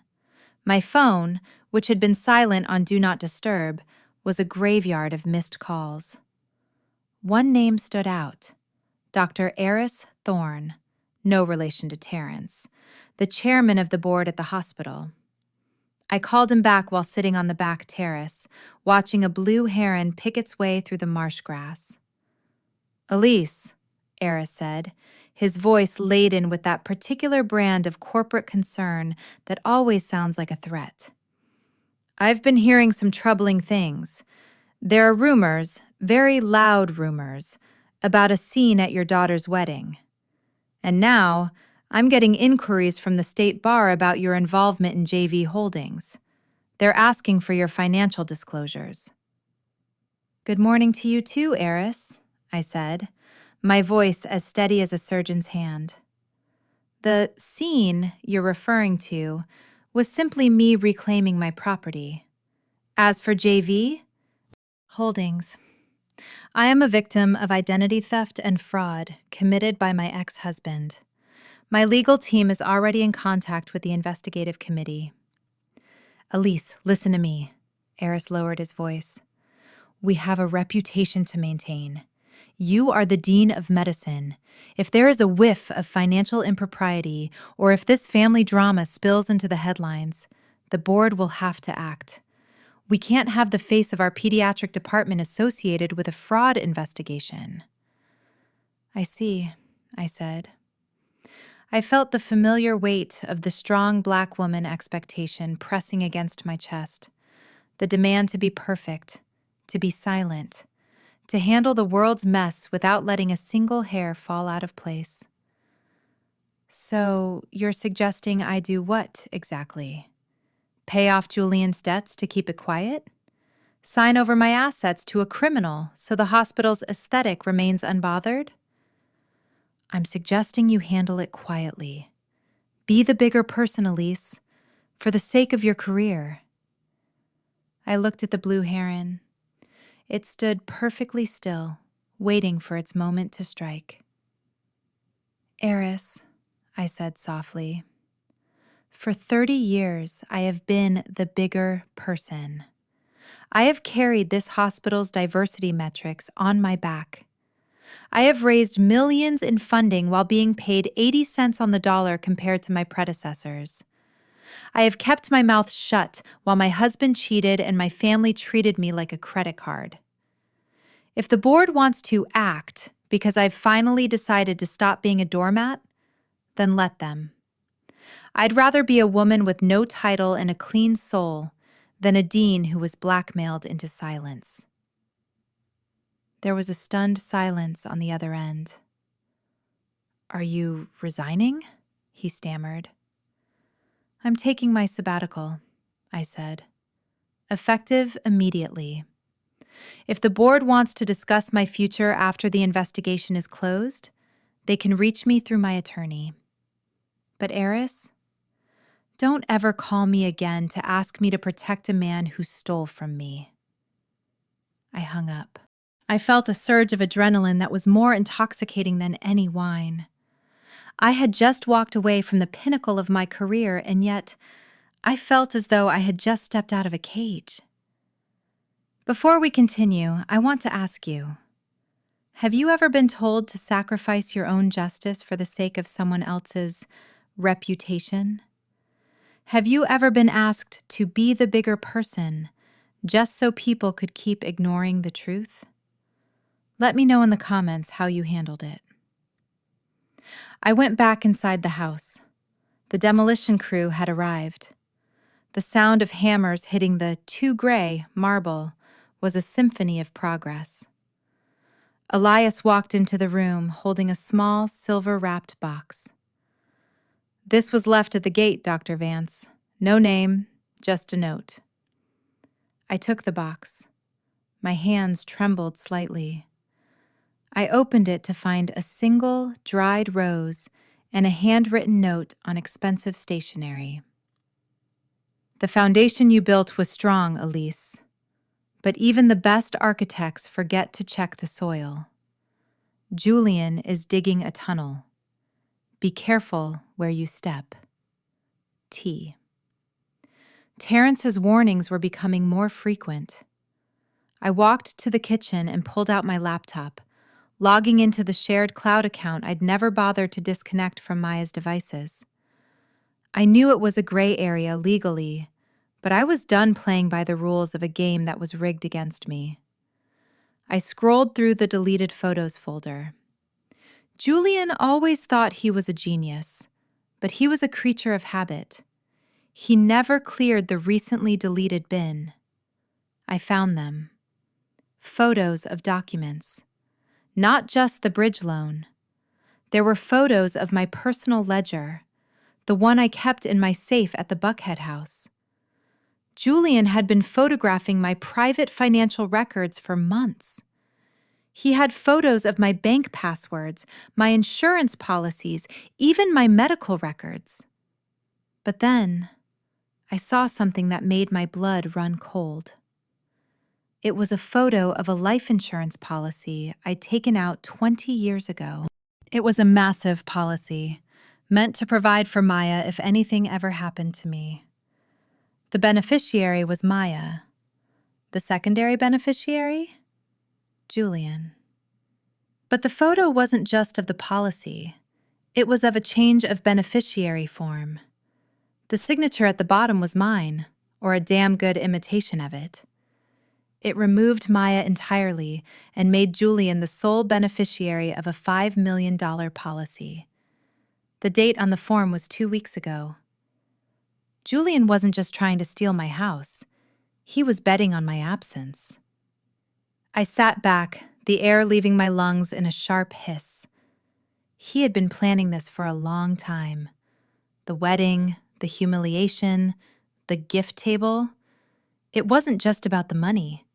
It was about creating a narrative of a distraught, depressed mother who had lost her mind. If I were to disappear or suffer a medical emergency, no one would question it. They'd just say I couldn't handle the pressure. I picked up the phone and called Terrence. "Terrence," I said, my voice barely a whisper. "He changed the insurance. He's not just looking for a settlement. He's looking for an ending." Where are you, Elise? Terrence's voice was suddenly sharp, authoritative. I'm at Marsh Point. I have the security team here. Stay in the house. Lock the doors. I'm coming to you now. And Elise, don't drink anything you didn't pour yourself. Don't eat anything that came in a box at the gate. Terrence, you don't think he'd actually... Julian is a man who has lost his career, his reputation, and his house in the span of 48 hours. A man with nothing to lose is the most dangerous predator in the woods. He's cornered Elise, and cornered animals don't negotiate. They bite. I hung up and looked around the grand, empty house. The white columns, the sweeping staircase, the beautiful marsh view. It all suddenly looked like a tomb. I walked to the front door and signaled to Elias. Double the perimeter, I said. And I want the security cameras on the Buckhead house checked. Now. Man? I want to know if Julian has been there. I want to know if he's still in Savannah or if he's headed back to Atlanta. Elias nodded and stepped out onto the porch. I retreated to the library and sat in the dark. I didn't turn on the lights. I watched the shadows of the trees stretch across the floor like long, grasping fingers. For decades, I had been the strong Black woman. I had been the one who fixed the broken hearts and the broken bones. I had been the one who predicted the crises before they happened. But I had never predicted this. I had never imagined that the man I had once loved, the man I had built a life with, would see my life as nothing more than a final payout. I realized then that my grace had been my greatest vulnerability. I had been so busy being gracious that I had forgotten to be guarded. I had been so busy enduring that I had stopped observing. A car pulled into the driveway. It wasn't Terrence's sedan. It was a beat-up, dark blue truck I didn't recognize. I watched from the window. A woman stepped out. She was wearing a nurse's uniform, the scrub top of Vance Heights Pediatrics. It was Sheila, my head nurse. A woman who had worked for me for 15 years. A woman I trusted with my life. She was carrying a basket of muffins. "Dr. Vance," she called out, walking toward the porch. "I heard you were down here. I wanted to bring you some comfort. I know it's been a hard week." I stood by the window, my hand on the heavy velvet curtain. Don't eat anything that came in a box at the gate. I watched Sheila. She looked normal. She looked like the woman who had helped me treat thousands of children. But then, I saw her hand. She was clutching her phone, and she was looking at the security cameras, not the door. She wasn't there to bring me muffins. She was there to see if I was alone. My phone buzzed. A text from an unknown number. "Nurse Sheila's husband just had his gambling debts cleared by JV Holdings. Get out of the house, Elise. Now." I didn't scream. I didn't run. I backed away from the window, my heart hammering against my ribs like a trapped bird. I realized then that Julian's new foundation wasn't just a house. It was a network. He had been buying people's loyalty with my money for years. I looked at the back door, the one that led to the marsh. I had to move. I didn't run. Running is for the guilty and the terrified, and while my heart was a frantic drum against my ribs, my mind remained the clinical, calculating instrument that had seen me through 30 years of medical emergencies. I backed away from the library window, my silk robe whispering against the floor like a warning. I didn't go for the front door. I went for the shadows of the service hallway that led to the mudroom. Sheila was still on the porch. I heard the chime of the doorbell, a polite, melodic sound that now felt like a death knell. Through the security monitor in the hallway, I watched her. She was smiling, but it was a jagged, performative thing. She shifted the weight of the muffin basket, her eyes darting toward the keypad. She knew the code. Of course she did. She had been the one to stay late and help me reorganize my home office 3 months ago. I reached the mudroom and pressed the silent alarm button on the wall, the one linked directly to Elias's handheld. Then, I picked up the intercom. "Sheila?" I said, my voice projecting a tired, unsuspecting warmth. "Is that you? I thought I heard a car." On the screen, I saw her freeze for a fraction of a second before her mask resettled. "Dr. Vance!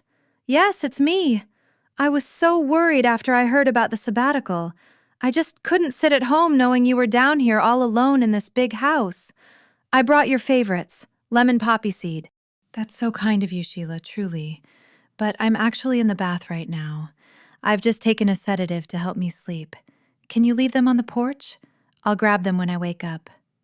"Oh, doctor, I wouldn't want the ants to get to them. And honestly, you sound a little breathless. Are you sure you're okay? Why don't I just let myself in? I can put them in the kitchen and make sure the house is locked up tight for you." She was already reaching for the keypad. "I've changed the code, Sheila," I said. My voice didn't tremble. "Security reasons. With everything going on with Julian, I'm sure you understand." She stopped. Her hand hovered over the buttons. The healing nurse I had trusted for 15 years vanished. Her shoulders dropped, and her face went flat. She looked at the camera lens with a cold, hollow intensity. "You always were too smart for your own good, Elise," she whispered. The intercom carried the rasp of her voice clearly. "Always so in control. Always the strong doctor. But Julian said you were getting erratic. He said you were a danger to yourself. He just wants you to get some rest. Real rest." "How much did he pay you, Sheila?" I asked. "To trade 15 years of friendship for a basket of poisoned hospitality?" "He didn't pay me," she hissed. "He saved me. My husband, he gets into things he can't get out of. Julian made the debt go away. All I had to do was make sure you were comfortable until he could get here to help you sign the rest of the papers." I felt a sickening wave of clarity. Julian wasn't coming to kill me, at least not yet. He was coming to institutionalize me. With a loyal nurse as a witness to my erratic behavior and a mental breakdown staged in a house I had stolen, he could have me committed. And once I was declared incompetent, the insurance policy, the trust, and the house would all fall into his hands as my legal guardian. "Elias is behind you, Sheila," I said softly. She spun around, but she was too late. Elias and David had come around the side of the porch with the silence of smoke. They didn't use weapons. They used the sheer, overwhelming weight of their presence. David took the muffin basket from her hands like he was taking a piece of trash. Elias gripped her arm, not with cruelty, but with an immovable finality. "Get her off the property," I commanded through the intercom. "And call the police. I want that basket held for evidence. Tell them it's a suspected poisoning and attempted kidnapping." I watched them lead her away. She didn't scream. She didn't fight. She just slumped, the weight of her betrayal finally pulling her down. I stayed in the mudroom until the blue and red lights of the Savannah PD arrived and faded away. I didn't go out to give a statement. I let Elias handle the logistics. I was done with logistics. I walked back to the kitchen and sat on the floor, my back against the too gray marble island. I was the dean of medicine. I was a pillar of the community, and I was sitting on the floor in the dark because my life had become a battlefield. The back door opened. I didn't flinch. I knew the rhythm of those footsteps. Terrence Thorne walked in. He didn't turn on the overhead lights.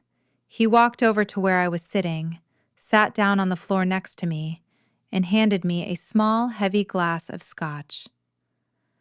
"Nurse Sheila is in custody," he said. "The police found a vial of liquid lorazepam in her pocket, enough to put a grown man into a coma for 12 hours. She was going to sedate you, Elise. Then Julian was going to arrive with an emergency transport team to take you to a private facility in Florida. He had the paperwork pre-signed by a crooked psychiatrist in his pocket." I took a sip of the scotch. It burned, but it was a clean burn. It made me feel alive. "He was going to erase me," I whispered. "Not kill me, just erase me. Put me in a room somewhere so he could play with my things." "He underestimated the soil, Elise," Terrence said, leaning his head back against the island. "He thought you were a tree he could just uproot. He didn't realize your roots go deeper than this house. He didn't realize you had people watching the perimeter he didn't even know existed." "Why are you doing this, Terrence? Why did you come back after 20 years? He was silent for a long time. The only sound was the ticking of the grandfather clock in the foyer. "Because 20 years ago, I was a coward," he said, his voice low and roughened by regret. "I saw what Julian was doing to you even then. I saw him dimming your light piece by piece so he could look brighter by comparison. I should have fought for you then. I should have told you that you didn't have to be strong. You just had to be loved. But I walked away because it was easier. I've spent 2 decades watching you become the matriarch of everyone else's lives while your own was being hollowed out. I couldn't watch the ending of that story." I looked at him in the dim light. I saw the man I had nearly loved before Julian's polished lies had swept me away. I saw the life I could have had, a life where I wasn't a foundation, but a partner. "The ending has changed, Terrence," I said. "It has. But Julian is still out there. He's in a hotel near the airport. He's waiting for the call from Sheila that never came." "Then let's give him a different call," I said, standing up. My legs felt strong again. The sedative of my grace had finally worn off. "I want to see him. I want him to see me one last time before the gates close." "Elise, it's not safe. Let the police handle it." "No. The police will handle the crimes. I need to handle the soul. He needs to know that the woman he asked to watch the gift table has just closed the bank." I walked to the foyer and looked at the framed photograph Terrence had sent.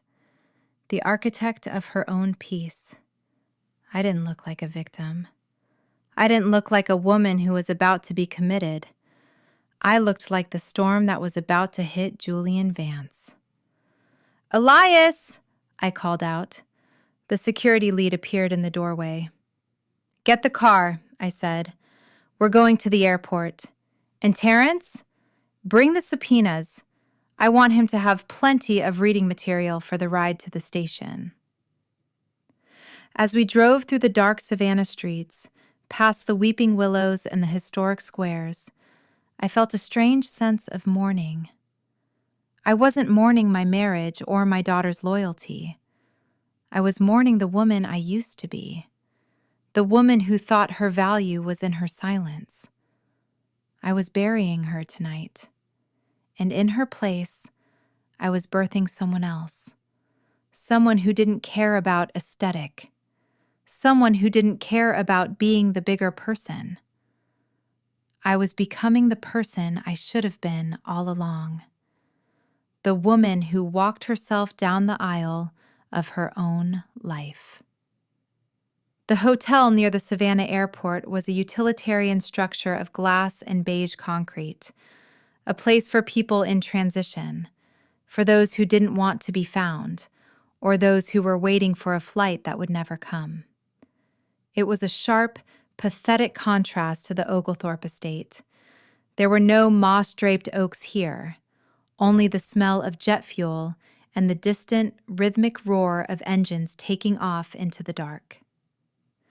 Julian was staying in room 412. I didn't wait for the police to lead the way. I walked through the lobby with Terrence on my left and Elias on my right. The night clerk looked up, saw the silver in my hair and the steel in my eyes, and didn't ask for a room key. He simply stepped back and let us pass. When we reached the 4th floor, the hallway was silent, carpeted in a floral pattern that looked like it had been designed to hide stains. I stood in front of the door. I didn't knock. I signaled to Elias, who used the master key card the manager had provided after Terrence showed his badge. The lock clicked, a small surgical sound. The room was dim, lit only by the flickering glow of a news channel on the television. Julian was sitting on the edge of the bed, his back to the door. He was holding a burner phone, staring at it as if he could force it to ring by sheer will. He was still wearing his tuxedo trousers, but his shirt was unbuttoned, hanging off his shoulders like a discarded skin. "Sheila?" he whispered, not turning around. "Is it done? Is she secured?" "The only thing secured tonight, Julian, is your future in a 6x9 cell," I said. He jumped, the phone slipping from his hand and bouncing silently on the carpet. He spun around, his face a frantic map of terror that slowly transitioned into a hollow, desperate smile when he saw me. "Elise," he gasped, standing up. He tried to straighten his posture, to reclaim the charming husband persona he'd used as a shield for 25 years. "What are you doing here? You should be resting. You've had a very difficult few days. The stress, it's clearly getting to you." I walked into the room, stopping just a few feet from him. I didn't feel the need to shout. My voice was a low, steady vibration of truth.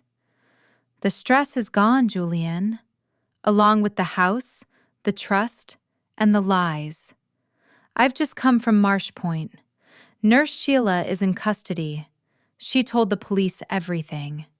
About the lorazepam, about the emergency transport, about the psychiatrist you paid to sign the commitment papers."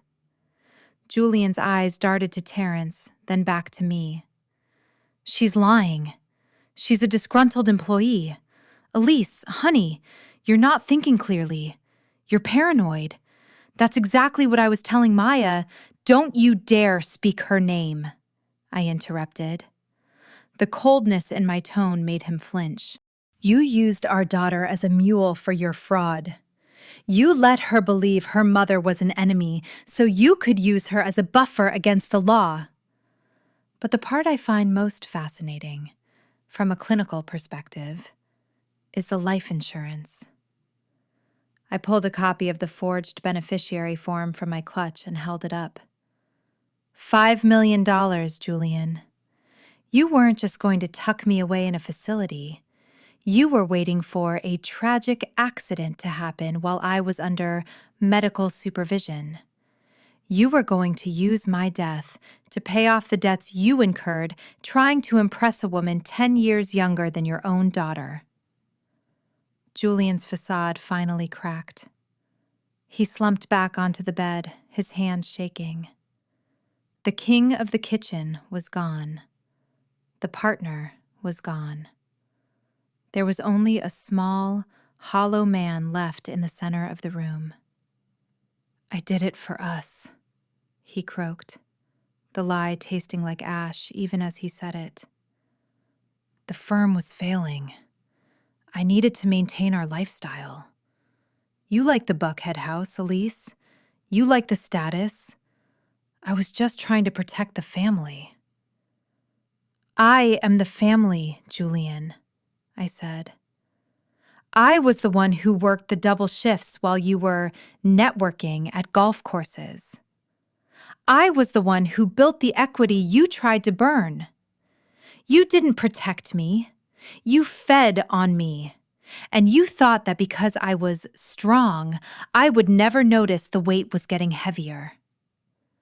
I stepped closer, leaning down until I was at eye level with him. I sat at that gift table and I watched you. I watched the way you looked at Crystal, the way you looked at her like she was a prize and I was the price you had to pay for it. I watched you whisper in Maya's ear, poisoning her against the only person who has ever truly had her back. And I realized something. What? He whispered. That you are not a villain, Julian. A villain requires a certain amount of courage. You are just a parasite. And a parasite cannot survive once the host decides to walk away. I stood up straight and looked at Terrence. I'm done here. Terrence stepped forward, but before he could speak, the door to the adjoining room opened. Crystal walked out. She wasn't wearing silk or diamonds. She was wearing a cheap tracksuit, her hair tangled, her face bloated from crying. She looked at Julian with a mixture of loathing and fear. He told me it was legal, she said, her voice trembling. He told me the money was his. He said you were unstable and that we were taking over the estate to save the family legacy. I didn't know about the medicine, Elise. I swear to God, I didn't know he was going to hurt you. I looked at Crystal. For the first time, I didn't see a rival. I saw another woman who had been used as a tool in Julian's long game. You knew he was stealing from me, Crystal, I said.